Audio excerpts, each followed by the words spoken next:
当然のことだわ。ファンに声を届けることはからくりの責務だから、僕たちの思いを伝えるためならいつだって時間を割くよ。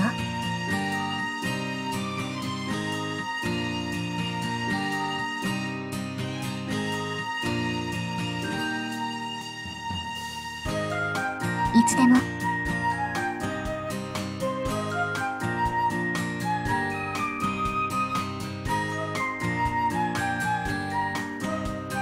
そうみたいだね。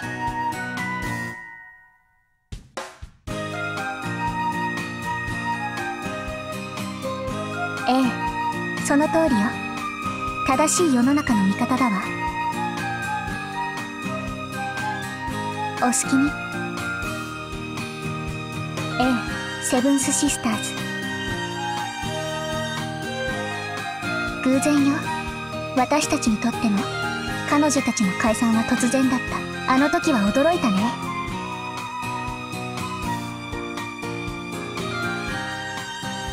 そうみたいね。でもそれはそれ、私たちの実力、結果とは関係ない。そう思っているわ。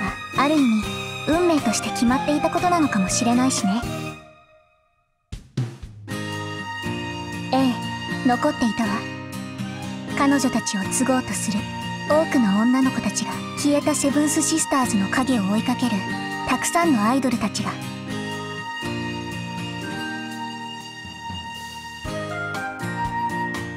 それは当時の音楽シーンを知る人ならおのずと理解できるはずよ。残酷だけど強い歌が生き残るというのは自然の摂理。僕たちのシンクロサウンドは完成されたパフォーマンスだからね。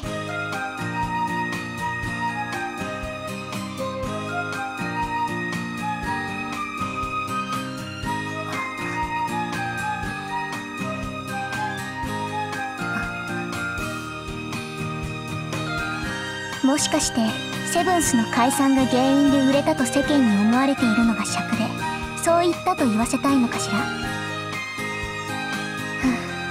くだらないな。ため息はおよしなさい。だわ。そうするよ、ひとは。そうね。どう答えたらいいかしら。生まれた理由を答えろと言われても難しいからね。私たちがアイドルがいなくなったことに関与しているかはともかく、超えるべき相手がセブンスだったのは確かなのよ。だけどセブンスシスターズはからくりと戦う前に表舞台から消えた。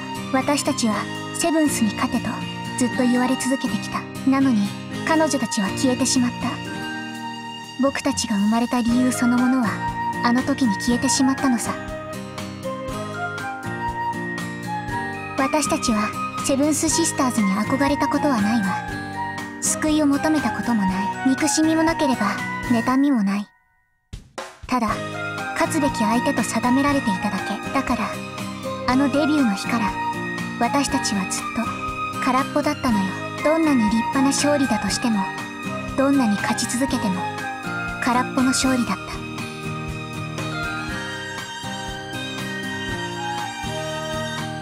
それはちょっと違うわね、双葉。そうだね、ひとは。あの頃よりは今の方が楽しいね。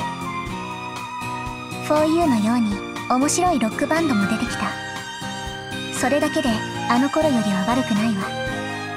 それにあの12人の